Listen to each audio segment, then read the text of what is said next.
Thalassophobia, the fear of deep, open water, the fear of what lurks beyond the light, of being swallowed by something vast, ancient, and indifferent. It is one of the oldest fears humanity has ever known. There's a reason we fear the deep. It is not just the darkness or the silence. It is the knowledge that the ocean is not ours. It does not belong to us. It never has. And yet, we are drawn to it. We build ships to cross it, machines to explore it, maps to try and claim it as our own. We tell stories of what might be down there, of creatures lurking in the abyss, of forgotten ruins swallowed by time. But no matter how far we descend, how much we discover, the ocean will always be deeper, always be darker, always hold something just beyond our reach. It is the last true frontier of our world, an endless, shifting expanse that has existed long before us and will endure long after we are gone. It does not care for our ambition, our courage, or our fear. It swallows all things in time. Civilizations, dreams, and the broken remains of those who believed themselves invincible. The ocean does not need to destroy us. We do that well enough on our own.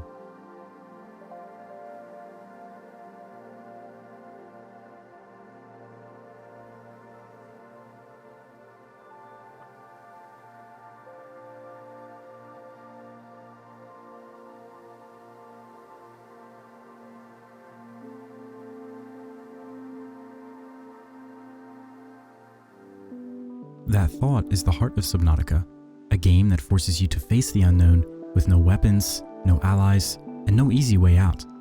It strains you in an alien ocean where survival is not about fighting, but about understanding.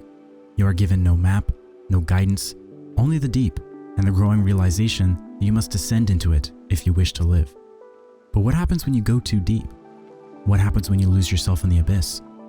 Because in Subnautica, the ocean is not just a setting, it is a force of nature, it is a test, and it does not forgive. Beneath the surface lies a graveyard of ambition.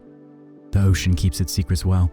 Somewhere in the depths, among the shifting sands and coral-choked ruins, are the remnants of those who came before, beings who thought themselves masters of the unknown, architects of their own survival. They built, they planned, they feared, and in that fear, they sought control. Control over the unseen, the unpredictable, the forces of nature that do not bend to will alone. But fear is a treacherous guide.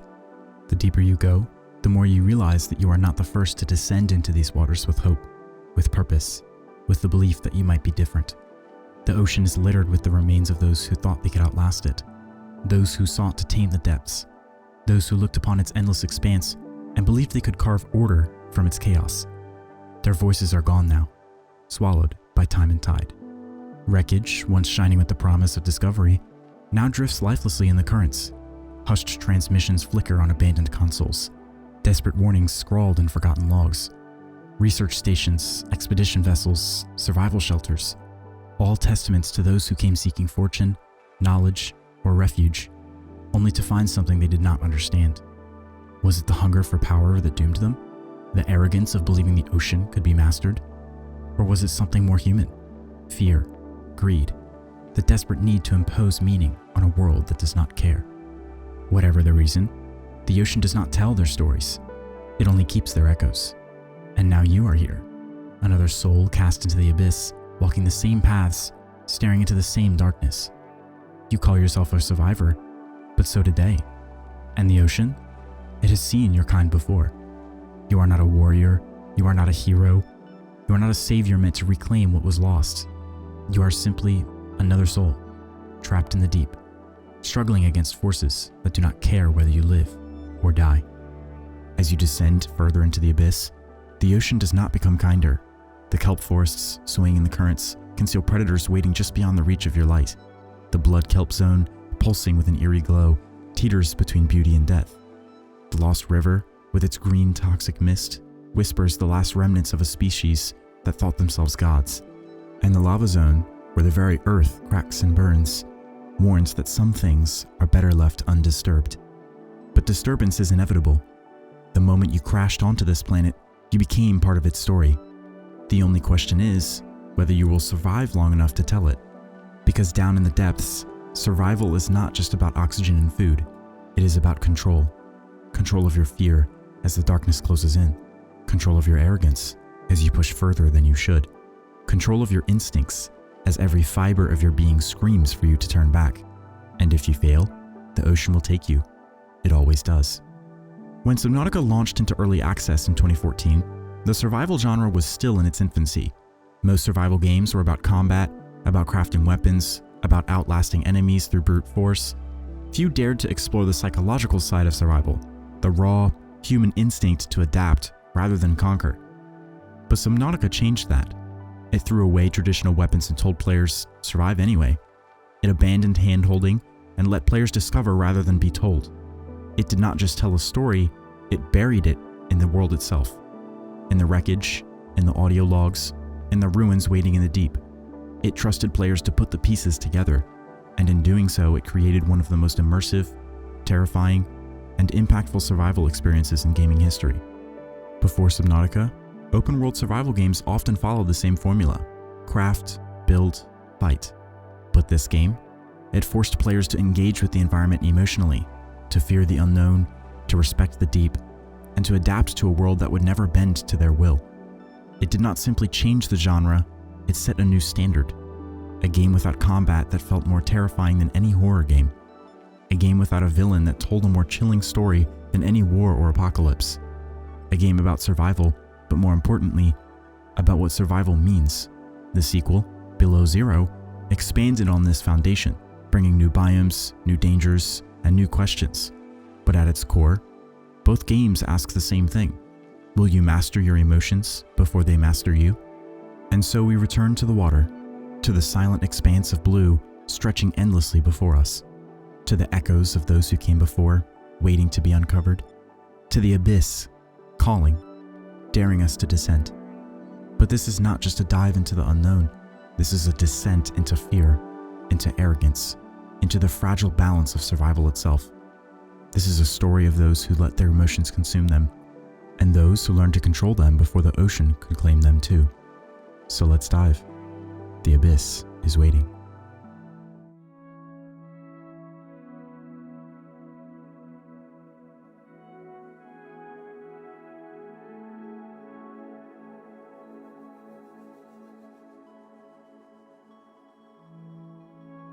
Every game begins with an idea, a spark in the dark.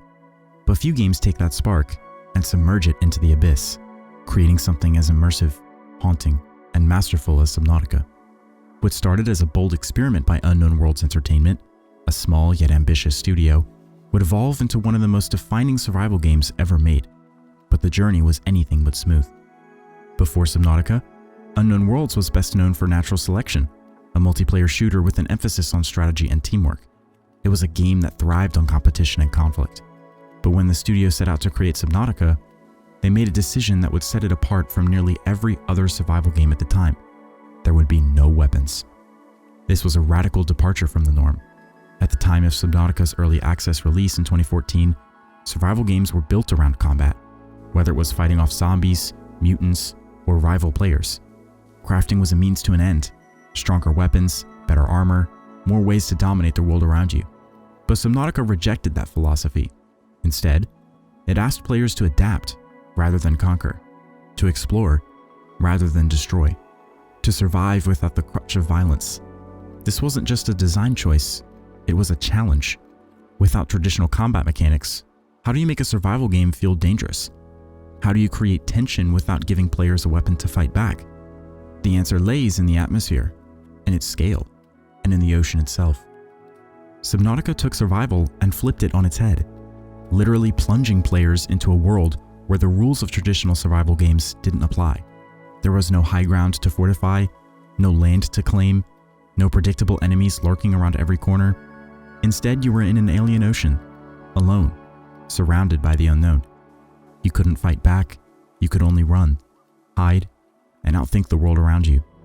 And that made it more terrifying than any survival game before it. Despite its ambitious vision, creating an underwater game was a massive technical hurdle. Open-world survival games were already difficult to make, but Subnautica's ocean setting introduced an entirely new set of challenges. For one, traditional level design didn't apply. The game needed to feel vast and open, but movement was no longer limited to just forward, backward, and side to side. It had to account for verticality, depth, and freedom of movement in all directions. Every biome had to be structured in a way that felt natural yet navigable, guiding players through its world without a map, without markers, without handholding. Then there was the lighting. Unlike land-based survival games where the sun and sky create natural light sources, Subnautica's entire world existed below the surface, meaning the team had to develop a dynamic lighting system to simulate how sunlight fades as you descend. The result? A world that feels truly alien, where darkness is just as much of a threat as the creatures hiding within it. But the biggest challenge wasn't technical, it was psychological. For Subnautica to work, it needed to tap into something primal. It needed to make the player feel small, insignificant, and vulnerable in a world they would never truly master. Every choice the developers made reinforced that sense of scale. The massive biomes, the towering reef backs, the yawning trenches leading into endless blackness, each one a reminder that you are nothing but a visitor in a world that is not yours. And at the heart of it all, the Leviathans. These creatures weren't just obstacles or enemies, they were the apex predators of this world. And you are not a warrior, you were prey. By the time Subnautica fully launched in 2018, it was already being hailed as one of the most innovative survival games ever made. Its impact on the genre was undeniable. Before Subnautica, survival games often followed a familiar formula: craft, build, fight, repeat. Games like Rust and 7 Days to Die emphasized PvP combat and base defense. The Forest blended crafting with horror elements, but still placed a heavy focus on survival through violence. Ark Survival Evolved leaned into taming and battling prehistoric creatures, while Don't Starve turned survival into a relentless battle against time and starvation. But Subnautica introduced a new standard: no handholding. The game trusted players to learn, explore, and uncover its story at their own pace. Instead of fighting enemies, you feared them, avoided them, and respected their place in the world. It was a survival game where the greatest challenge wasn't an enemy with a gun or a monster to defeat, it was the ocean itself, a truly alien world. Most survival games took place on land, in forests, in deserts, places familiar to the player. But Subnautica forced players to survive in an environment that was completely foreign, where even movement itself was a challenge. Players weren't just surviving, they were unraveling a mystery. The game didn't just tell a story, it buried it beneath the waves, in abandoned research stations, in wreckage, in logs, hidden within long-forgotten ruins. It trusted players to put the pieces together themselves, and people did. Subnautica wasn't just another survival game, it was a game that changed the way players engaged with survival itself.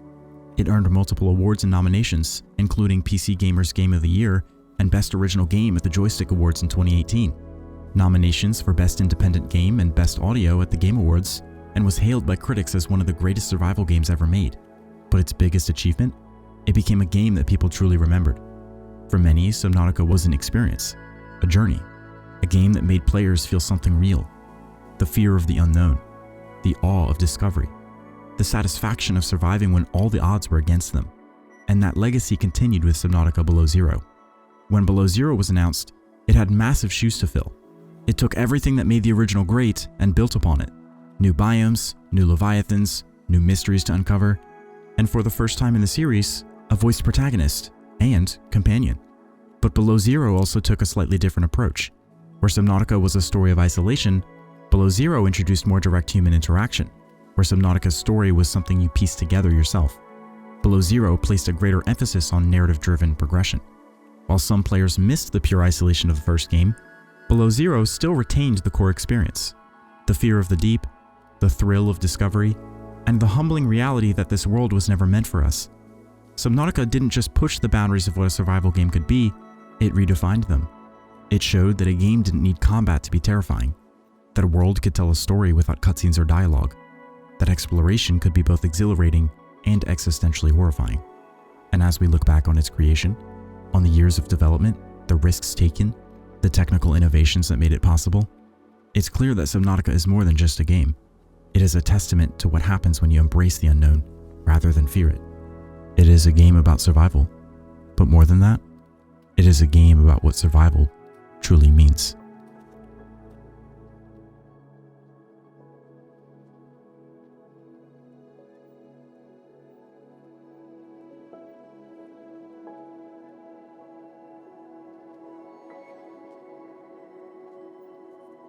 Before we begin, I want want to make it clear that this section of the retrospective onward will contain major story spoilers. If you have yet to experience the full journey of Subnautica and Subnautica Below Zero, I highly encourage you to play them for yourself before diving into this breakdown. With that said, let's venture into the abyss.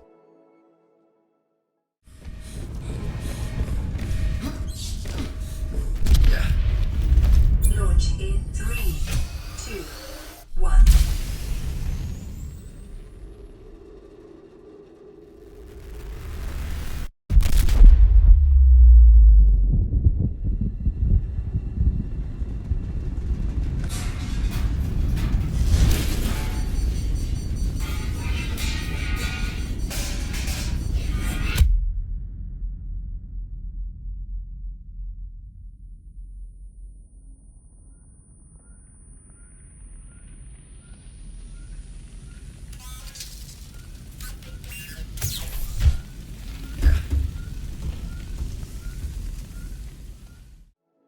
You awaken to fire and chaos.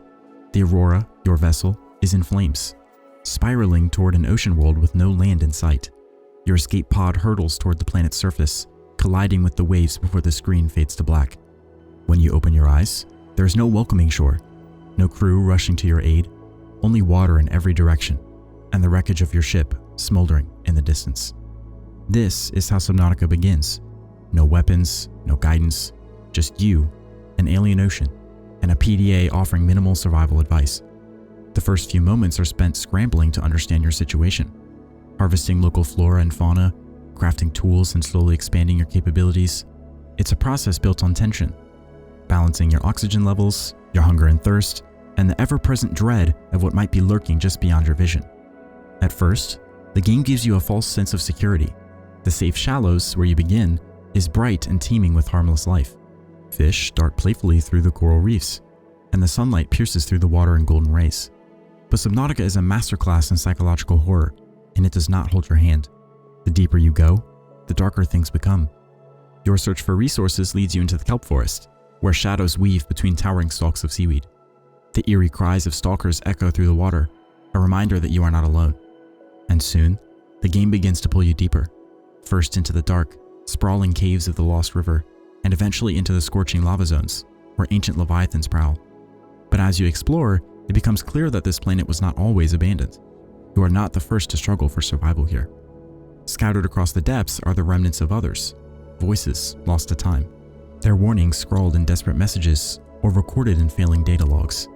The wreckage of the Aurora holds scraps of corporate ambition too blind to see the danger ahead, and then there are the ruins of something far older. The deeper you go, the more you uncover the truth of the architects, a species so advanced they transcended their organic bodies, yet still fell prey to the same flaws that haunt humanity.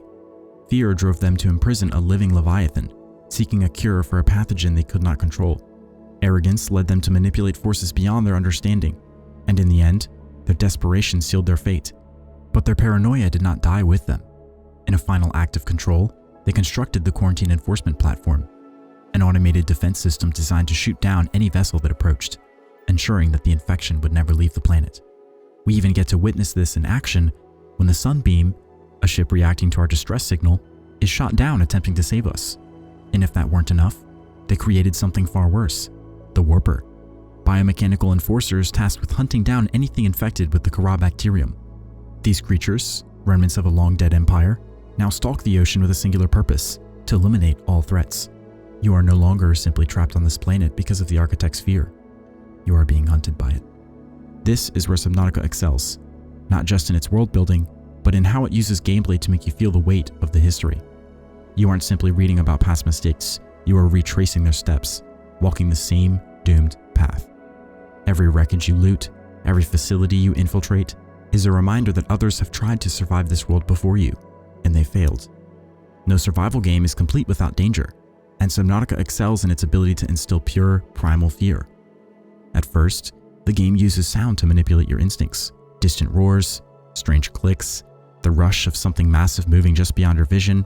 The first time you hear a Reaper Leviathan scream, your body tenses, your pulse quickens, and suddenly, the deep blue around you feels infinitely darker. Then you see it, a shadow moving fast beneath you, the faint outline of something far, far bigger than you. Then a streak of motion, Before you even have time to react, it's upon you. The Reaper grabs your sea moth, shaking it violently before tearing it apart in its massive jaws. And if you're unlucky enough to be outside of your vehicle, you're next. Leviathans aren't just obstacles, they are embodiments of the game's themes. The Reaper, the Ghost, the Sea Dragon, each represents a different kind of threat, and each demands a different kind of response. Some can be avoided through patience and careful movement. Others force you into a desperate sprint for safety. And some simply remind you that there is no fighting back, there is only escape.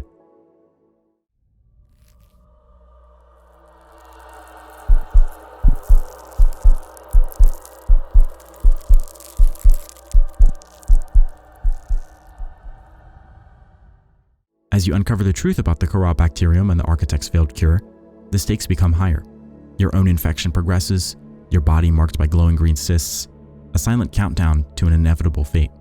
There is no option to fight this illness, only to cure it, or succumb to it.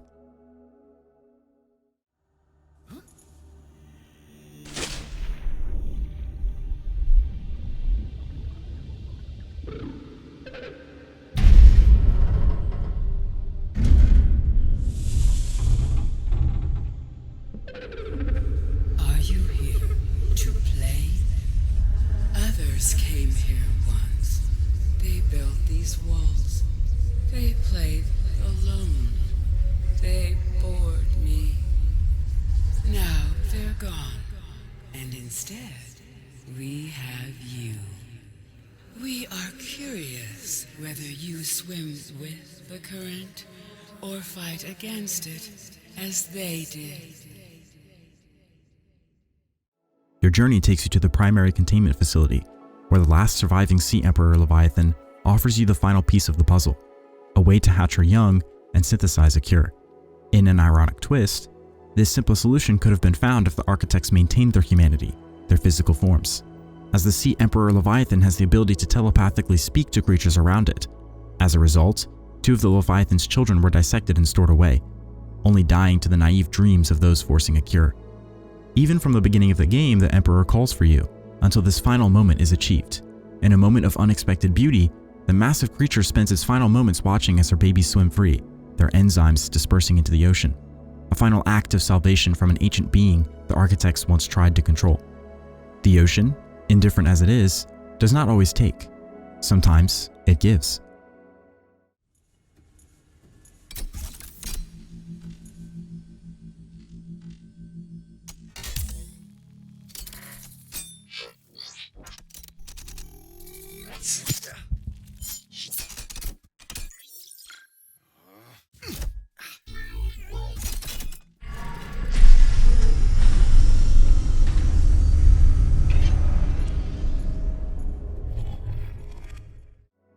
With your infection cured, you deactivate the planetary quarantine and prepare for your escape. Launch in 10, 9, 8, 7, 6, 5, 4, 3, 2, 1.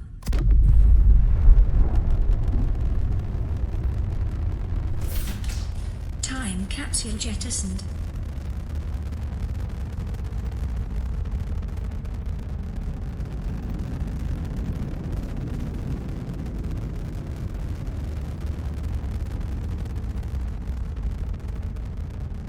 Caution, approaching orbital debris field.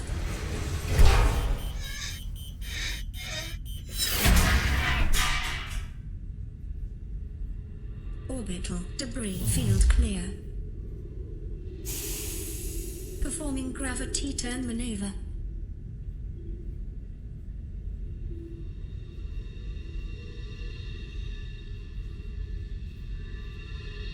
Confirm destination coordinates. Nearest interstellar phase gate. Engaging ion boosters in 3, 2, 1.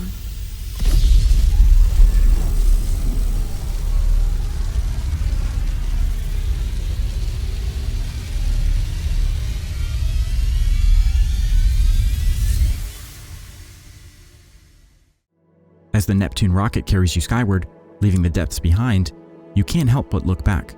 The ocean below is quiet, still full of mystery, still holding the stories of those who came before. And you wonder, did you truly conquer the deep, or did it allow you to leave? This is the farthest I can take you on company spacebucks, Robin. You sure you want this? The research isn't everything. It is to me, and Sam. I need to know what happened. The meteor storm. I can use it for cover from Altera's eyes. Gonna miss you, Robin. I'll find my way back.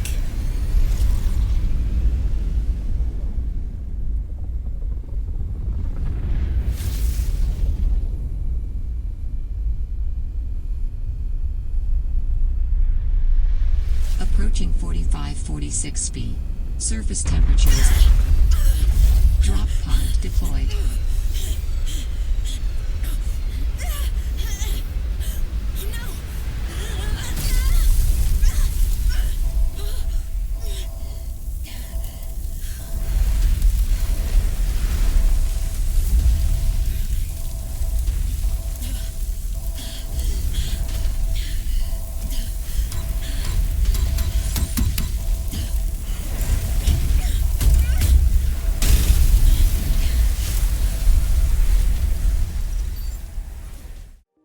Where Subnautica was a game about isolation, Below Zero is a story of intrusion. You do not crash onto this planet by accident. You come here intentionally in search of truths. But as you quickly learn, curiosity and survival do not always align.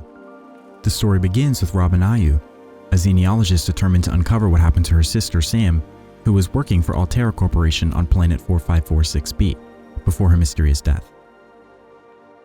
Most people would jump at the opportunity to get paid and sit and do nothing. Not Sam. She was always ready to work, and always looking to make things better. I can't believe Altera cut her down while she was just getting started. And they have the nerve to call her negligent? Unlike Riley Robinson's desperate struggle to escape in Subnautica, Robin enters this world willingly, driven not by survival instinct, but by the desperate need for answers. However, like before, this world does not care for human motives. The cold does not care. The ocean does not care. The creatures lurking beneath the ice do not care. You are here now, and your only hope is to survive long enough to uncover the truth. The waters of Below Zero are different. The shallow, sunlit reefs of the first game have been replaced with frigid seas, dotted with towering icebergs and labyrinth underwater caves. Here, survival is not just about managing food, water, and oxygen. It's about temperature. The surface is no longer safe, with howling blizzards that can freeze you to death if you remain exposed for too long. Thermal vents, heat lilies, and insulated suits become as critical as oxygen tanks, forcing players to think differently about movement and shelter. The Sea Truck, a modular vehicle, replaces the Cyclops from the original game, offering a new dynamic for traversal. Unlike the bulky submarine, the Sea Truck can be customized with detachable compartments, turning it into a mobile base, storage unit, or even a mini laboratory. But unlike the Cyclops, it lacks the same level of defenses, making it more vulnerable to the leviathans that lurk in the depth. The game encourages more surface exploration than its predecessor, introducing glacial basins, icy caves, and vast stretches of frozen wasteland where Altera has left its mark. Yet, for all their technology and ambition, Altera's presence is defined by failure, abandoned stations, wrecked research sites, and a corporate arrogance that assumes it can tame the unknown. History repeats itself, as it always does. The planet is patient. It has seen greed before. Robin's search for answers leads her to an unexpected discovery. Alan, an architect's consciousness preserved as digital data, trapped inside an alien facility. Unlike the architects of Subnautica, whose mistakes were long buried, Alan is still here, and unlike the cold detachment of his people, he is forced into something new: dependence.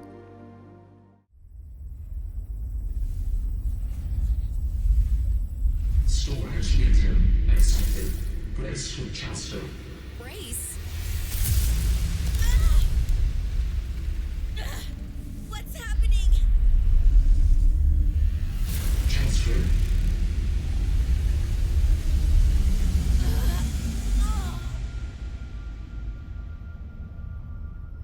Transfer complete. How do you feel? Why do you sound like you're inside my head? The facility identified hospitable capacity within your cerebral cortex. You are in my head? I offered you my PDA! Get out! Oh no. Does your kind perceive a boundary between cybernetic and organic components? My mind is not a component. You sound angry. We will allow you a moment to process. Don't you go silent on me. Hello? This is not happening. That's the explanation. It's not happening. In a desperate act of survival, he uploads himself into Robin's mind, binding his consciousness to hers. At first, this connection is uneasy. He does not understand her emotions. She does not trust his logic, but they are both stranded, and they need each other. Together, they begin searching for materials to rebuild his body, retrieving lost technology, uncovering long-abandoned research sites, and delving into the deepest trenches of the ocean to find the remnants of his people. Their partnership is one of contrasts. Alan is a being of pure reason, an intelligence shaped by centuries of calculated decisions. Robin, by contrast, is driven by emotion, her grief for Sam, her anger toward Altera, her desire to make sense of her sister's fate. I can't believe Sam died surrounded by destruction. I know my sister. She would never destroy a base. Well, baselessly. I can't believe for a minute she caused that cave to collapse by negligence, as they called it. That's not Sam. She had a plan. It just went wrong. Their conversations highlight the game's central theme, the battle between logic and emotion, and the fine line between control and destruction. Unlike Subnautica, which was about surviving a world that had already been devastated, Below Zero is about preventing history from repeating itself. The Kara bacterium, the same infection that doomed the architects, was not eradicated when Riley left in the first game. A frozen Leviathan, buried beneath the ice, still carries its remnants, a ticking time bomb Altera was foolish enough to dig up. Altera's scientists, driven by profit over caution, saw the frozen Leviathan as an opportunity. They sought to extract its genetic material, to weaponize and study a pathogen that had already wiped out an entire civilization. They did not stop to ask if they should, and in their arrogance, they doomed themselves. Robin learns that her sister Sam attempted to stop Altera's plans. Realizing the danger of unleashing Kara once again, Sam sabotaged their research facility, causing an explosion that killed her in the process. But her sacrifice may not have been enough. The bacterium is still here, waiting for the moment it will be free once more. Robin's journey is no longer just about survival. It is about finishing what her sister started, about ensuring that the mistakes of the past do not consume the future. The ocean of Below Zero holds new nightmares. If Subnautica made you fear the deep, Below Zero makes you fear the ice.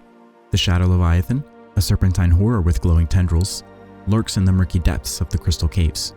Unlike the Reaper Leviathan, which announces itself with a piercing roar, the Shadow Leviathan is a silent hunter, striking from the darkness with little warning. The Iceworm, an ambush predator that stalks the frozen wastes of the glacial basin, is a rare example of a Subnautica creature that hunts on land. It senses movement beneath the ice and attacks anything that lingers too long on its frozen hunting grounds. The Chelicerate, a monstrous beast with snapping mandibles, roams the purple vents and tree spires, making open water travel a constant gamble. The Void Chelicerate, an even larger version of its cousin, patrols the edge of the world, much like the Ghost Leviathans of the first game. It serves as a reminder that some places are not meant to be explored. Survival in Below Zero is not just about adapting to the cold or scavenging for resources. It is about knowing when to push forward and when to turn back. The Sea Truck, while versatile, does not guarantee safety. Many who have ventured too deep, too recklessly, have left behind only wreckage. The escape of the bacterium was an accident. I thought my solution was foolproof. I was wrong. Did you cause the accident? Yes.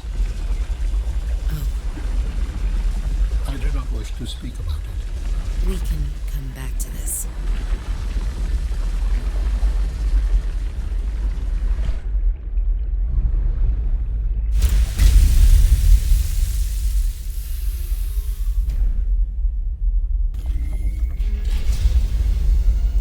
It has been some time since I last stretched out in so many dimensions.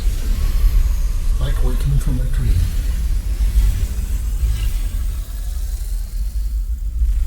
Whoa. Hey.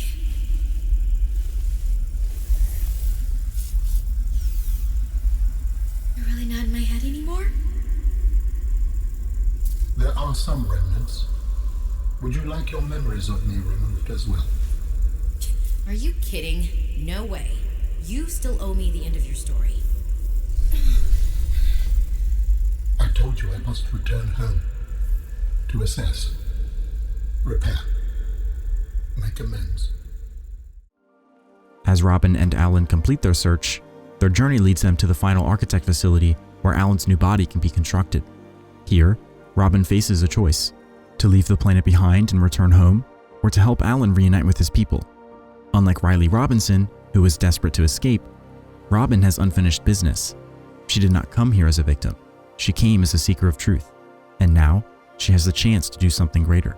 With Alan's body restored, he offers Robin the opportunity to join him, to travel beyond this planet, beyond the known, into the architect's homeworld. It is a choice that defines the player's journey. Is survival enough, or is the pursuit of something greater, the pursuit of knowledge, of truth, of understanding, what truly matters? Robin, you're just in time. The phase gate is opening. You've been hiding a phase gate here this whole time.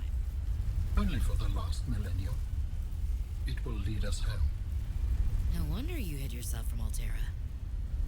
It was imperative to keep the homeworld safe, in hopes that the others survived.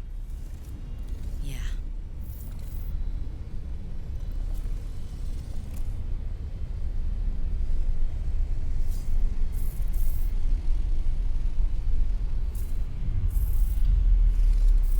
Will you help me prepare the ship?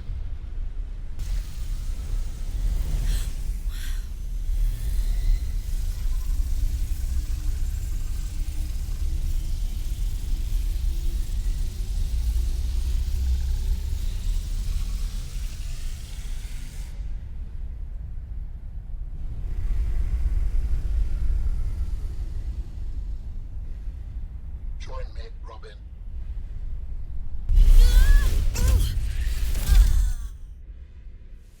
I apologize. The levitator was calibrated for heavier bodies. I would have helped you to your feet, but as you can see, I have been fully integrated with the ship. Is this permanent? Nothing is permanent. Are you ready to go? Yeah, you could say that. Ready to leave the past behind. Launching in 3, 2, 1.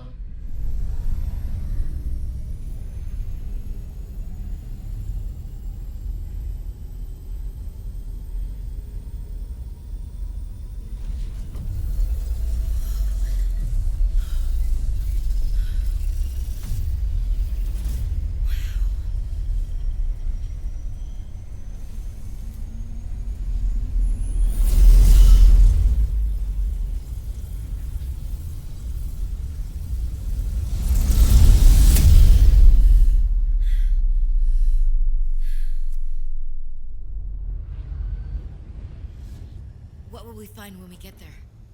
If I am the last of my kind, I will experience the sorrow of 10,000 souls dimming.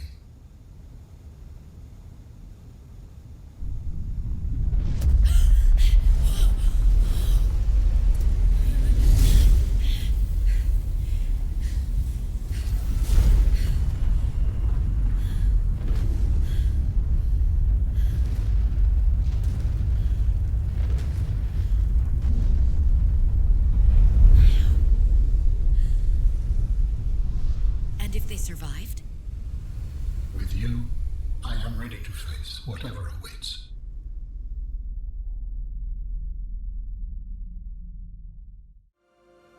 As the architect's vessel lifts into the sky, carrying Robin into the unknown, she leaves behind a world that nearly claimed her, but she also leaves behind a legacy. This was no place for Sam to die.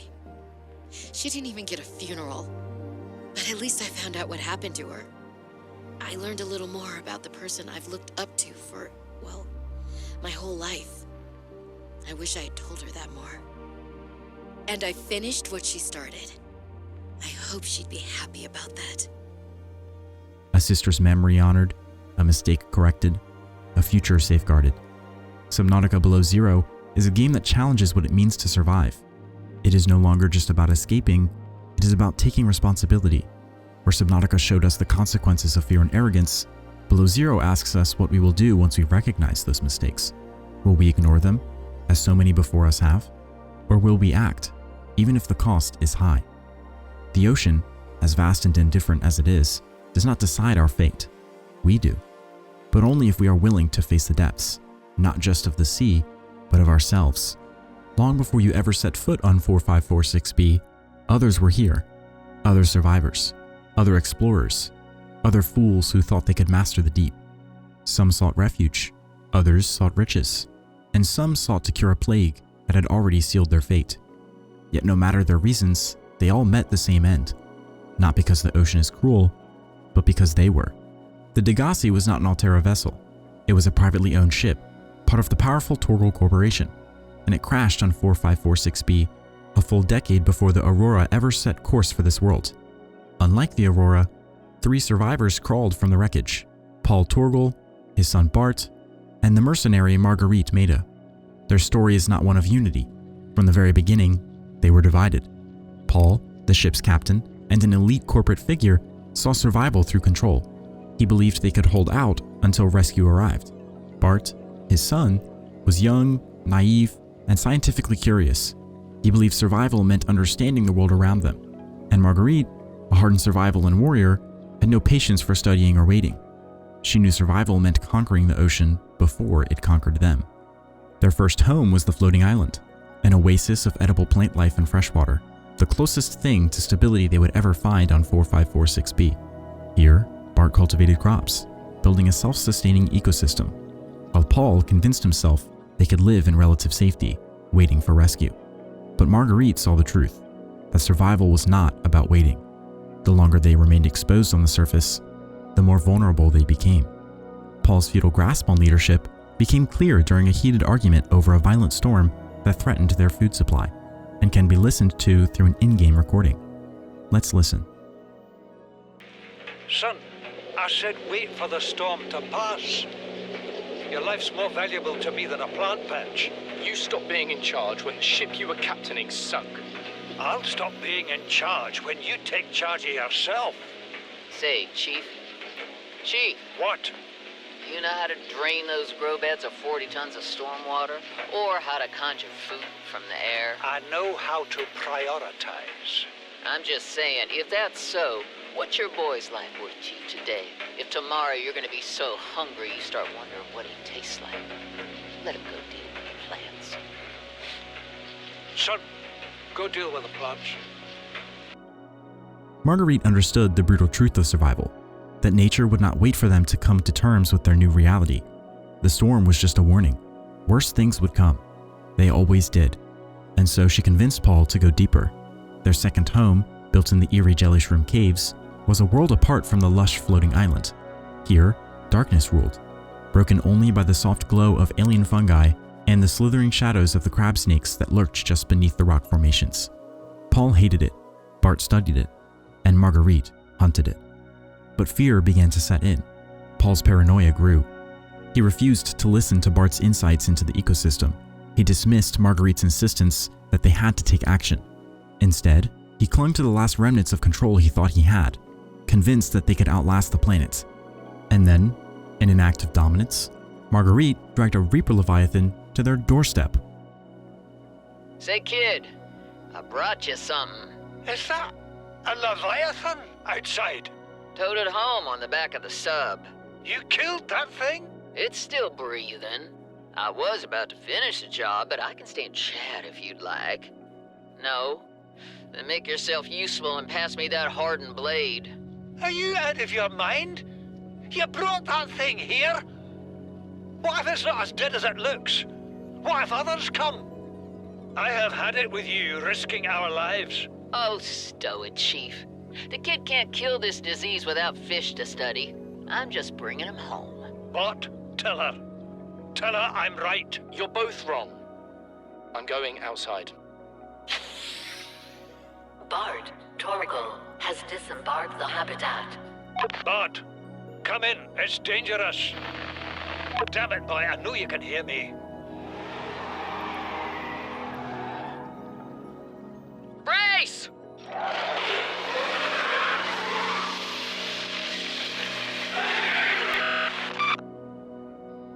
No one knows exactly how she did it, only that she emerged from the depths with a trophy. A thrashing, wounded Reaper, its massive form barely restrained as she pulled it toward their base. She wanted to prove a point. She wanted Paul to see that survival was about dominance, about being a predator, not prey. But Marguerite's arrogance was her undoing. Because where there is one Reaper Leviathan, there is always another. And the second Reaper came for them. It struck without mercy, tearing into their base with relentless fury, breaching the structure and dragging Marguerite into the abyss. Her fate, at the time, was unknown. For Paul, this was the breaking point. His fear overtook him. His paranoia turned into delusion. He abandoned Bart, descending further into the depths alone, convinced he could find some hidden refuge where the ocean's monsters would never reach him. But nothing stays hidden in the deep. His final audio logs were filled with the words of a man who had lost everything, even his grip on reality. They play out like this. Came out of nowhere. An alien kraken, bigger than a cyclops. Tore a hole clear through the reinforced hull. I barely got my breather in time. I told her. I said others would come. The rupture threw me clear of the habitat, and the monster turned and bore down on me. And just as its tentacles came within reach, neither appeared out of nowhere. She had a sea glide in one hand, a jagged piece of scrap metal in the other. She meant to butcher that beast or die trying. The last I saw her, she had the metal lodged in its neck as the monster did its best to shake her, contorting off into the darkness. Then I thought I saw a light deep below me. I hoped maybe Bart had swum clear. I followed it. Now I wonder whether I saw anything at all. Our oxygen is low. The habitat is gone. I can't see the sky. Something surely has the scent of my blood. And that was the last anyone heard from Paul Torgal. Bart, now truly alone, did not fight the ocean. He listened to it. He studied it. He learned from it. And in the end, it did not matter. Because something far worse than the Reapers had already taken hold. The Kara bacterium had infected his blood. His final words were not of rage, panic, or denial. They were of acceptance. This is the first time I've seen sunlight in months. After all that time in the deep, I'd been dreaming of it. We should never have left this place. We shouldn't have gone so deep. They do not want us down there. Despite my best efforts, ill health is taking hold of me. The visions are getting worse. Marguerite and Father are now part of the ecosystem of this incredible planet. It's reassuring to know that when I go, I'll join them. Until then, well, there's always the view. But the answers never came, and so the Degasi survivors became ghosts, their base is now nothing more than silent ruins, their voices lingering only in the audio logs left behind. The Mercury II was not a military vessel, nor was it a research expedition. It was a cargo ship, a product of the Sol Trans Corporation, and its crew had no intention of staying on 4546B. But the ocean does not care about intentions. I saved the whole damn crew from destruction. Mercury II was nearly obliterated by an immensely powerful energy beam. We got lucky. I fired the emergency flares and dumped water from the nuclear core. I think the heat signature confused the weapons tracking for just an instant. I managed a slight evasive maneuver, and I felt the Mercury get rocked by the sonic boom as the nuclear runoff rapidly evaporated. That alone could have taken us out. Hopefully, whatever didn't want us on the planet doesn't mind when we leave. Between these tunneling creatures and the strange sickness that a few of the crew are showing symptoms of, we have to leave at first light tomorrow.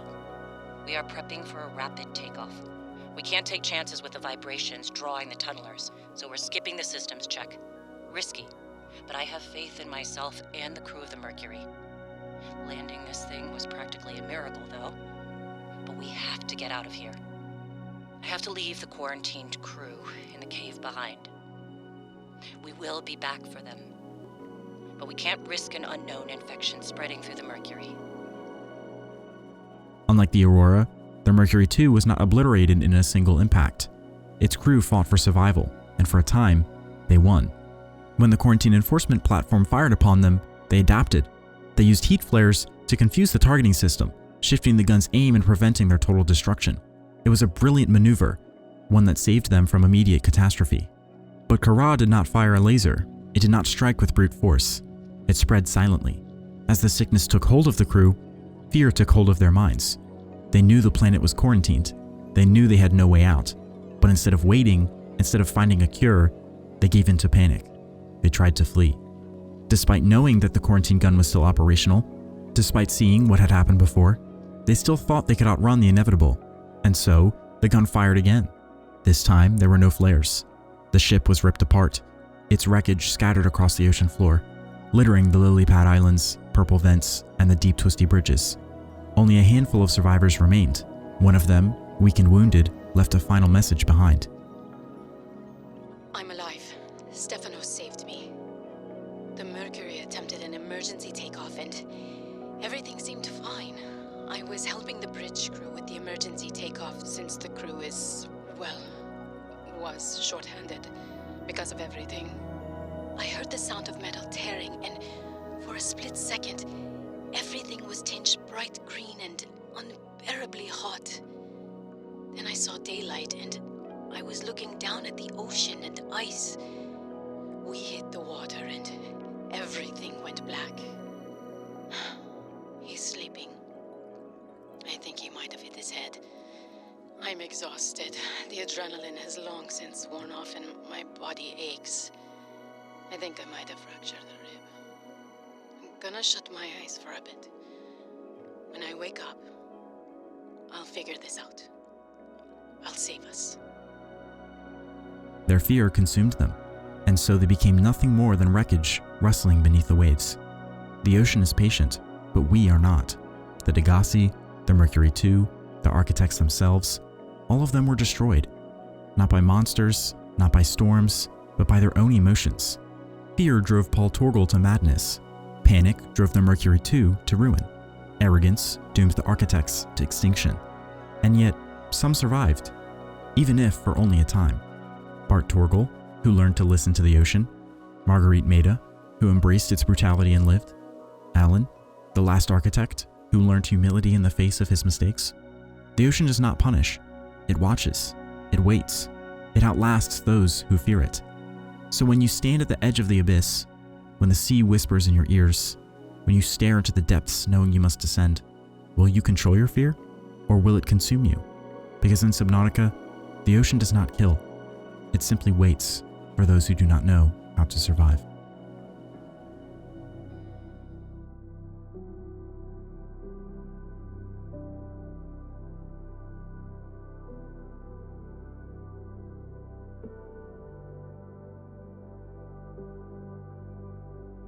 Survival in Subnautica is not just about gathering resources and avoiding predators. It's about adaptation. Unlike most survival games that focus on combat and direct confrontation, Subnautica forces you to live in harmony with an environment that does not care whether you survive or not. Every decision matters. Every dive deeper is a gamble. And every tool you craft is a lifeline between life and death. But the ocean is vast, and your inventory extremely limited. Managing space is a constant struggle. Do you carry more food and water, or do you sacrifice them for rare materials? Do you stockpile batteries and power cells, or save room for essential tools? Every choice affects your survival, forcing you to think strategically about what you bring into the unknown. Let's explore the survival mechanics that define the Subnautica experience, from the necessities of food and water to the advanced technology that enables deeper exploration. From the moment you emerge from your life pod, you are met with three immediate concerns: oxygen, food, and water. Unlike many survival games where these mechanics are passive inconveniences, Subnautica makes them immersive and dynamic. Oxygen dictates how long you can stay underwater before resurfacing or finding an air pocket. Your standard oxygen tank offers only a short window of exploration, but upgrading to high-capacity tanks, or lightweight tanks, extends your ability to venture deeper. The rebreather reduces oxygen consumption at deeper depths, allowing for prolonged exploration. Vehicles like the Seamoth and Cyclops provide safe, oxygen-filled environments, acting as mobile bases. Subnautica offers a unique take on survival by integrating food and water into the environment itself. Fish are the primary source of sustenance. Some, like peepers and Reginalds, provide excellent nourishment. while bladderfish can be converted into clean drinking water. Raw fish provide only minor sustenance, while cooking or curing them with salt makes them last longer.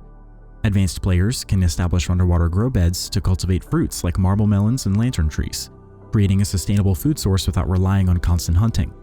Unlike many survival games where food is abundant, Subnautica requires you to actively manage your supplies, hunt efficiently, and prepare for long journeys. You are always balancing risk and reward. Do you venture out now, or take the time to stock up first? At the heart of Subnautica is a deep and rewarding crafting system. You don't just gather materials, you transform them into something greater. The rarer the resource, the more advanced the technology you can craft, pushing you ever deeper into the ocean's mysteries. Your primary crafting station, the fabricator, allows you to take raw materials and refine them into useful tools, consumables, and components. It turns basic resources like titanium and quartz into essential equipment, and more exotic materials like nickel and kyanite into high-level upgrades. Unlike many open-world games, Subnautica ties progression directly to exploration. Some materials are only found in specific biomes, meaning that to upgrade, you must venture into increasingly hostile environments. Copper, titanium, and quartz are abundant in the shallows, while ruby, lithium, and magnetite are found in deeper, more dangerous regions. Nickel, kyanite, and ion cubes, some of the rarest materials in the game, require traveling to the lava zone, a place few ever return from. Every tool you craft and every upgrade you unlock isn't just a luxury, it's a necessity for deeper survival. Subnautica's vehicles are some of the most defining aspects of the game. They're not just methods of transportation, they're lifelines. The Sea Glide, a handheld propulsion device that increases swimming speed, perfect for early game exploration. The Sea Moth, a fast one-person submarine equipped with upgrades like depth modules, storage, and defensive shields. The Prawn Suit, a heavily armored exosuit capable of withstanding extreme pressure, featuring drill arms for mining and grappling hooks for mobility. The Cyclops, a massive mobile base with a functioning sonar system, built-in storage, and the ability to dock the Sea Moth and Prawn Suit inside. Each of these vehicles allows players to dive deeper, stay underwater longer, and carry more supplies. But they come with risks. The Cyclops is powerful, but slow, and larger creatures, like the Reaper Leviathan, are more than capable of tearing it apart. The Sea Moth is agile, but fragile, often destroyed in a single attack. The Prawn Suit, while durable, is cumbersome and slow without its upgrades. You are not invincible in these machines. They are tools, temporary safety in a world that doesn't tolerate arrogance. While Subnautica was about the terror of the deep, Below Zero shifts the challenge towards surviving extreme cold. It is not just about food and water anymore, it is about temperature and shelter. Unlike the first game, hypothermia is a constant threat. Players must find heat sources like thermal vents, heat lilies, or use the cold suit to survive long exposure. Without shelter, freezing conditions can turn exploration into a death sentence. Unlike the Cyclops, which acted as a large mobile base, the Sea Truck is a modular vehicle. Players can attach different modules such as storage, a fabricator, or a sleeping cabin, allowing for customization. However, unlike the Cyclops, the Sea Truck lacks defensive capabilities, making it vulnerable to Below Zero's new Leviathan threats. Survival in Subnautica is not just about managing resources, it's about knowing what to avoid. The Reaper Leviathan, a brutal predator that will grab your Sea Moth and shake it like a toy before tearing it apart. The Ghost Leviathan, a massive, translucent terror that stalks the Lost River and the Outer Void. The Sea Dragon Leviathan, a fire-breathing monster lurking in the lava zone. It will destroy your Cyclops if you are not careful. The Sea Emperor Leviathan, the last of its kind, not a threat, but a savior, holding the key to curing the coronavirus. The Chelicerate, a massive, crab-like leviathan with long mandibles that can snatch and destroy your Sea Truck. The Shadow Leviathan, a silent stalker that grabs you before you even realize it's there. The Ice Worm, a land-based predator that senses vibrations beneath the ice, forcing players to move carefully or be ambushed. Each of these creatures represents a different kind of fear: the unseen, the unpredictable, the overwhelming. Knowing when to run and when to stand your ground is essential to survival. Subnautica is not just a survival game. It is an experience in mastering the unknown. It forces players to adapt, to respect their environment, and to learn from past mistakes. Unlike most survival games, Subnautica was designed without weapons. There are no guns, no swords, no way to fight back against the world around you. The tools you craft, the stasis rifle, the propulsion cannon, even the thermoblade, are not meant for destruction. They are tools of avoidance, of delay, of escape. You can freeze a predator in place, push it away, distract it, but you cannot kill it. There's no incentive to wipe out the creatures around you, no trophies for slaying the ocean's apex predators. Beyond the simple act of catching small fish for food, the game subtly teaches you that survival does not come from dominance, it comes from understanding. This is the core of Subnautica's design philosophy. You are not meant to conquer this world, you are meant to exist within it, to learn its rhythms, to find your place in the food chain rather than try to climb to the top. The deeper you go, the more you realize that survival is not just about brute strength, but about intelligence, preparation, and control. It is a game where fear is your constant companion. The fear of drowning, of starvation, of what lurks in the darkness. But fear, when mastered, can be the greatest tool of all, because the ocean does not care if you are afraid. It only waits. Will you control your fear, adapt, and endure? Or will the depths claim you like they have claimed so many before? Because in Subnautica, survival is not just about staying alive, it is about learning what it truly means to live.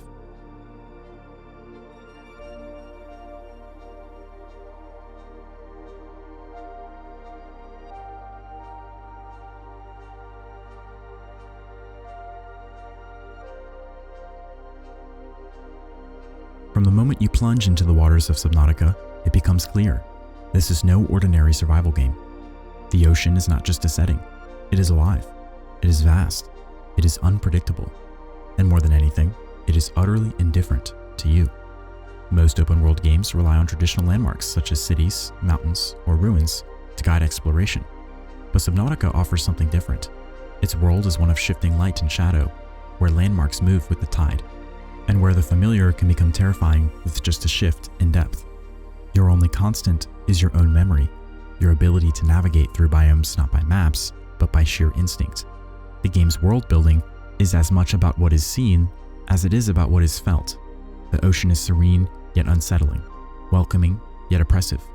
The colors of the shallows are vibrant and full of life, yet only a few hundred meters away, the ocean swallows all light, leaving only blackness and the glow of something watching from the dark.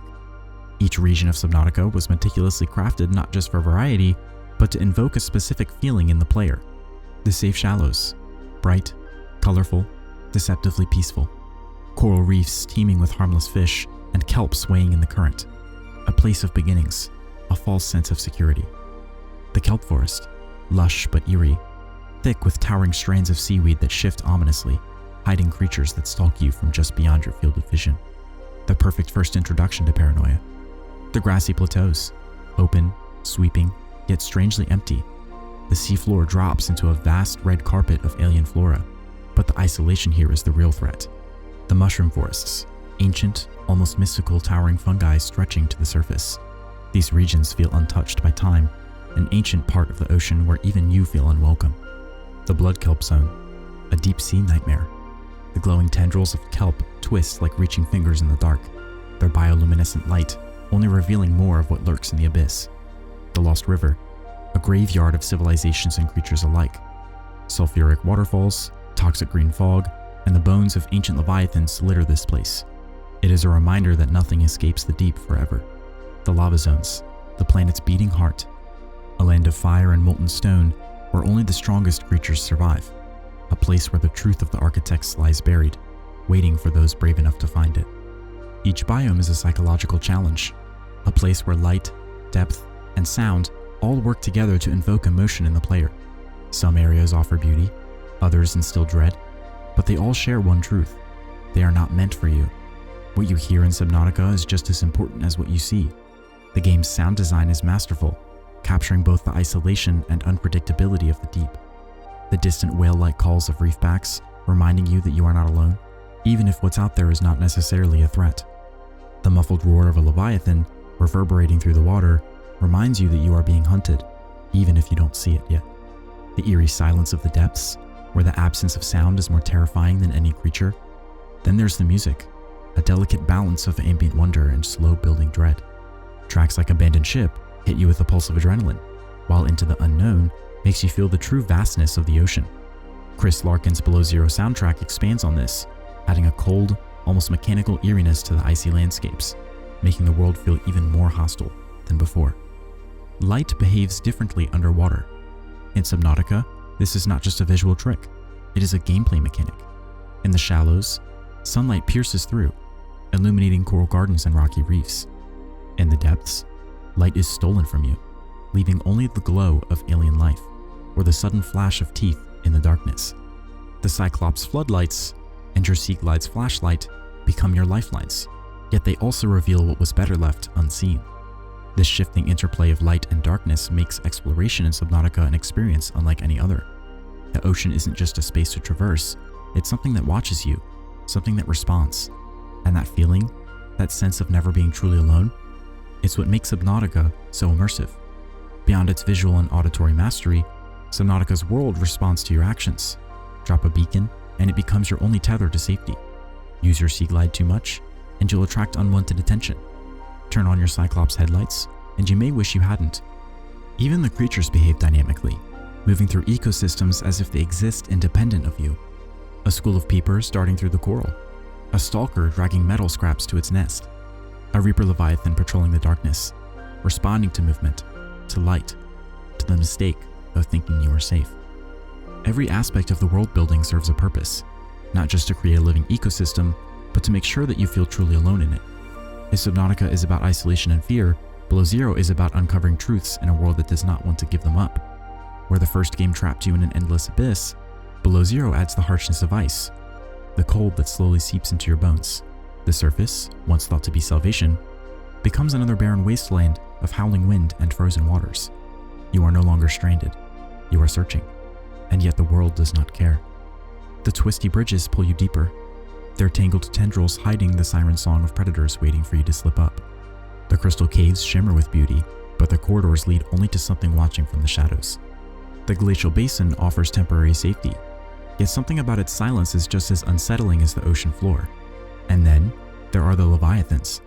If the original game's creatures were predators, Below Zero's are hunters, more patient, more methodical.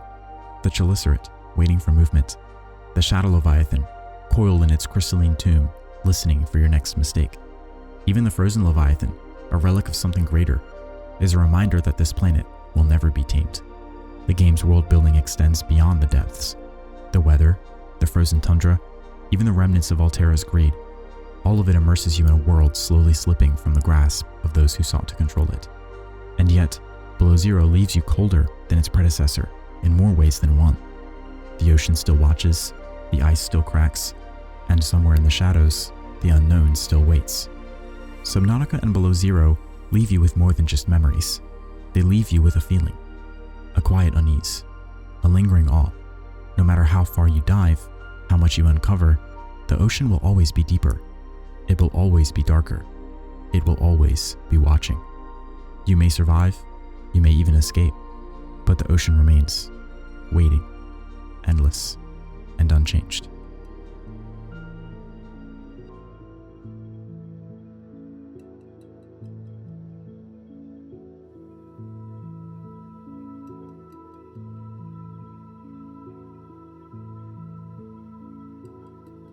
No game is perfect, not even Subnautica and Below Zero. For all their strengths, the breathtaking world, the sense of discovery, the atmosphere that lingers long after the screen fades to black, both games have their fair share of issues. Some are minor inconveniences, some are frustrating oversights, and others feel like they hold back the experience just enough to make you wonder what could have been. At first, it seems like a resource problem. You scour the seafloor, hoarding stacks of titanium, quartz, and lead, only to find yourself inexplicably out of materials when you need them the most. But the real issue isn't scarcity, it's space. Subnautica enforces a strict inventory system that can feel limiting at best and maddening at worst. Your personal inventory is small, forcing you to make constant decisions about what to carry. The problem extends to your vehicles. The Sea Moth, the Prawn Suit, and even the mighty Cyclops all have frustratingly limited storage. You can stack your Cyclops walls with storage lockers, but even that starts to feel inadequate when you're juggling crafting materials, batteries, tools, and the essentials for survival. And that's the problem. You're always juggling. I can't count the number of times I had to stop exploring just to go mass mine a material I swore I had stockpiled hours before. Inventory dumping becomes second nature. tossing out items that might be useful later just to make room for something immediately necessary. If materials could stack, just up to 5 even, it would alleviate much of this strain. Instead, you're left with the classic Subnautica early game experience, filling your entire drop pod area with external floating storage containers because you don't have the resources to build proper storage yet. Unlike Subnautica, where metal salvage was abundant, Below Zero drastically reduced titanium sources, making early progression frustratingly slow. Without wreckage to collect, players are forced to rely on smaller deposits, often spending excessive time just scraping together enough for basic upgrades. Titanium is needed for nearly everything, yet its scarcity feels more like an artificial roadblock than a natural survival challenge. In a game where efficient exploration is key, constantly hunting for such a fundamental resource disrupts the pacing in a way that feels more restrictive than rewarding. The fabricator is an essential part of survival, but it comes with an odd quirk. Every time you craft something, you get kicked out of the menu, forced to watch the animation play. It's a minor inconvenience that quickly becomes tedious when crafting large amounts of materials. But here's the thing, there's a way to prevent this. If you hold shift, the overlay stays up, allowing you to queue multiple items without interruption. This is a fantastic feature, but why does the game never tell you about it? It's one of those hidden mechanics that feels like it was meant to be discovered by accident, or in my case, from watching speedrunners. This small quality of life feature should have been explained in-game, but instead it remains a well-kept secret for those lucky enough to stumble upon it. Below Zero introduced a new flagship vehicle, the Sea Truck, a modular submarine that allows for a customizable mobile base. On paper, it sounds like an evolution of the Cyclops, offering flexibility and adaptability. In practice, it feels like a downgrade. Where the Cyclops felt like a moving fortress, an industrial behemoth designed for deep-sea travel, the Sea Truck feels underwhelming. It's slow, clunky, and not nearly as satisfying to pilot. Worse, Below Zero was designed to encourage multiple permanent bases rather than a single mobile one, making the Sea Truck's base-on-the-go gimmick feel unnecessary. It is vulnerable, lacks the grandeur of the Cyclops, and ultimately doesn't capture the same sense of power and adventure.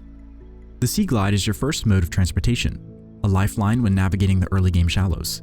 But once you're several hours in, it starts to feel sluggish. A speed upgrade, even just a 1.5 times boost, would have been a game changer. With such vast oceanic regions to traverse, giving players the ability to move faster, even at the cost of more energy, it would have made long journeys feel more fluid. Subnautica's world is enormous, and with no built-in map, navigation is entirely reliant on beacons, environmental memory, and trial and error. Some players love this. It forces you to truly learn the landscape. Others, myself included, wish there was an optional bathymetric map, something that mapped only the areas you had explored. It wouldn't have to be a detailed mini-map, just something to help visualize the depth and geography of the regions you've been to. With so many areas to discover and so many beacons to track, a self-generated map would have been an incredibly useful tool. Despite Subnautica's excellent survival mechanics, some tools feel completely unnecessary. The Pathfinder tool sounds useful in theory, making paths and cave systems, but I never once felt the need for it. The stasis rifle and propulsion gun are cool, but outside of a few scripted moments like clearing debris on the Aurora, they felt like a wasted inventory space. The flashlight is rendered obsolete by the Sea Glide's built-in light. The air bladder, light sticks, and flares are easily ignored in favor of better and more permanent options. With such limited inventory space, every item has to earn its place. Unfortunately, many of these tools just didn't feel worth carrying, even if they had niche uses. Gathering food in Subnautica is relatively easy. Water, however, is a different story. Until you get a base with a filtration system, staying hydrated is a constant struggle. The most efficient way to get water early on is catching bladderfish. Lots and lots of bladderfish. This leads to a tedious cycle of hunting down these small creatures, stockpiling them, and converting them into drinkable water. While it makes sense from a survival perspective, it feels disproportionately more difficult compared to food collection. A slightly less punishing early game water system would have helped balance this. Constructing your own base is one of the most rewarding parts of Subnautica, but it comes with an odd limitation: structural integrity. This system requires you to constantly reinforce your base or risk flooding, which is fine in theory. The issue? Sometimes, maintaining integrity requires building extra structural supports or compartments that serve no functional purpose other than preventing collapse. It would have been nice if base durability felt more natural, perhaps tied to the material used rather than requiring arbitrary reinforcements. One of the biggest differences between Subnautica and Below Zero is the approach to storytelling. The original Subnautica thrived on environmental storytelling. You were alone, piercing together what happened to those before you through logs, ruins, and wreckage. Below Zero, on the other hand, introduced a more structured narrative, with direct character interactions, cutscenes, and a guided progression. While this isn't inherently bad, it marked a stark departure from what made Subnautica feel so unique. The sense of isolation was diminished, and for many, Below Zero's more traditional approach didn't resonate in the same way. A small but jarring change, Below Zero replaced Subnautica's PDA voice with a new one, using an Indian text-to-speech synthesizer. The original PDA had an eerie yet soothing presence, one that felt like an ever-present AI companion. The new voice lacked that same charm, coming off as robotic and lifeless. It's a small detail, but one that many fans found disappointing. For comparison, let's give it a listen. Detecting multiple Leviathan class life forms in the region. Are you certain whatever you're doing is worth it? Significant geothermal activity detected below. Beware of high pressure and temperatures. Isn't one of them just significantly better than the other, without even a shadow of a doubt? For all their quirks and frustrations, both Subnautica and Below Zero remain incredible games. The inventory issues, the clunky mechanics, the missing conveniences, none of these are enough to tarnish the brilliance of what these games achieve. The world, the lore, the lack of handholding, the seamless way every system ties together. Subnautica is a masterpiece, and even with its divisive changes, Below Zero is a worthy sequel. No game is perfect, and these flaws are part of what makes Subnautica special. It is raw, unfiltered, and at times frustrating. But in the end, none of that matters, because when you're standing on the edge of a drop-off, staring into the deep unknown, you aren't thinking about inventory space or crafting mechanics. You're just listening, watching, and waiting, because you know that in the abyss, something is watching back.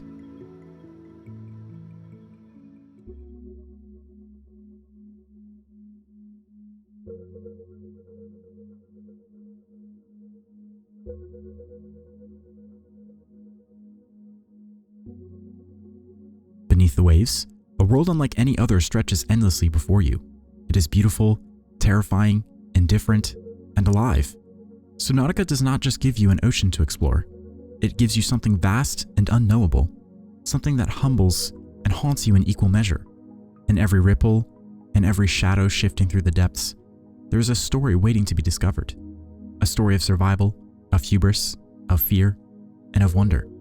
It is a world you can watch in motion for hours, entranced by the dance of creatures that evoke a spectrum of emotions. The elegance of a reefback gliding through the open sea, the hypnotic glow of a ghost leviathan deep in the Lost River, the heart-stopping roar of a reaper emerging from the darkness. Every biome, every species, every shifting current serves a purpose, contributing to an ecosystem that feels as real as it does alien. But Subnautica is not just a survival game. It is not just about food and water, about oxygen levels and depth modules. It is about something deeper, about how we, as humans, react when faced with the unknown. How fear, arrogance, greed, and desperation shape not just our fate, but the fate of everything that we touch. We have seen this time and time again in those who came before us. Paul Torgal, who let fear paralyze him until the deep swallowed him whole. Bart Torgal, who tried to find peace in the abyss only to be left alone in the dark. Marguerite Maida, whose relentless need for dominance made her a legend, but nearly cost her everything. The Mercury II crew, who thought they had outsmarted fate, only to die in terror when they let fear control their decisions. The Architects, a species that should have had all the knowledge in the universe, but let their terror of the Kara plague drive them to ruin. Even Alan, a being of logic and reason, was not immune. Their kind sought control over nature, but in their arrogance they doomed themselves. And yet, it is Alan who learns the most, who, despite being an alien intelligence, discovers the importance of something deeply human: humility. Through Robin, they learn to trust, to understand, to let go of control rather than force it. Then there is the Sea Emperor Leviathan, a being of immense power who, despite her strength, did not fight against her fate. She embraced it. She had every reason to hate the Architects for imprisoning her. Instead, she worked with you, showing that survival is not just about domination, but about cooperation, about understanding. She was the cure to the disease that wiped out an entire civilization, and she did not offer it through force, but through trust.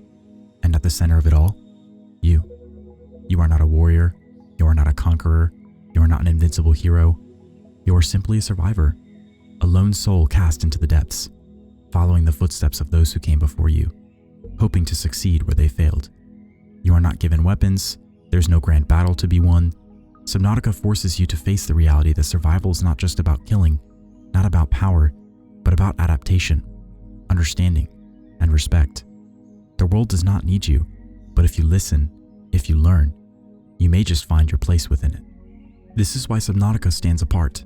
It did not just challenge what a survival game could be, it turned the entire concept of world design upside down, quite literally. Where other games stretch their maps across continents, Subnautica asked players to go down, to descend into something that had never truly been explored before in gaming. An underwater world where your only point of reference is the location of your crash, where every step forward is a step further into the unknown. It dared players to face their fears head on, to push through the discomforts of thalassophobia, to embrace the loneliness, and to see not just what lay beneath the surface, but what lay within themselves. And it is a world that has captured the imaginations of millions. The game's rich lore, its hidden depths, its carefully woven mysteries. Players have spent years piecing it together, uncovering secrets, debating theories, crafting entire communities dedicated to understanding the ruins left behind. The deeper you go, the more you realize just how much has been left for you to find. Not in exposition, not in a quest log, but in the environment itself, in the echoes of transmissions, and the remnants of those who came before. Then there are the mechanics, crafted with such care that they feel just as alive as the world itself. The Cyclops, a behemoth of steel and engineering, both a fortress and a fragile lifeline as it rumbles through the depths. The Seamoth, nimble and freeing, letting you weave between the kelp forest and explore at will. The Prawn Suit, a titan in its own right, allowing you to step onto the ocean floor and face the world on your own terms. Even the Sea Truck, despite its differences, serves as a home in a world where safety is fleeting. Every tool, every upgrade, every piece of technology reinforces the same message. Progress is not just about brute force, it is about preparation, it is about respect. And so, Subnautica leaves us with a final question. What do we take from this experience? Do we learn from those who failed before us? Do we allow fear to dictate our choices? Do we let arrogance lead us to destruction? Or do we trust, adapt, and find our own way through the dark? Because Subnautica is not just a game about an alien ocean. It is about us, about the depths that we fear, the instincts that we fight, the lessons that we refuse to learn until we are forced to face them. It is about survival, not just against the unknown, but against ourselves. And in the end, whether we reach the surface or are swallowed by the abyss is up to us. This has been Subnautica, Depths of the Heart. Thank you.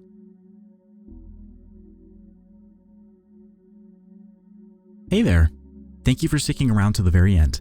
I know this was a really long one, but I felt the need to touch on every bit of lore and story that I possibly could, given Subnautica is such a cornerstone in the gaming realm. If I miss anything too important, or want to leave a comment, feel free. If you have a game you would love to see me turn into a cinematic video like this one, I would be thrilled to know in the comments as well. As always, please give the video a like if you enjoyed it, and hit subscribe for more content from me in the future.